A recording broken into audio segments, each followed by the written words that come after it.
బలపరిచినాడు. తర్వాత 4వ మాట చాలా ఇంపార్టెంట్. ఆయన వచ్చిన ఉద్దేశం 4వ మాట చాలా చాలా విలువైనది. అది మనం తెలుసుకోవాలి. దాన్ని మనము నిర్లక్ష్యం వహించకూడదు. ఒక్కసారి ఆలోచన చేయండి. ఎందుకు ఇంతగా మమ్మల్ని ప్రతి సంవత్సరం చెప్తా ఉంటారు? వీళ్ళకి ఏమైనా పని లేదా? కాదు.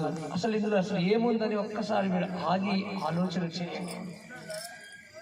ఆలోచించండి. అది ఏంటిదంటే ఆయన వచ్చిన 4వ ఉద్దేశం ఏంటంటే నిత్య జీవం ఇవ్వడానికి వచ్చారు. ఆమేన్. మనందరికీ నిత్య జీవం ఒకటి ఉంటుంది. ఇది మనకు తెలియాలి.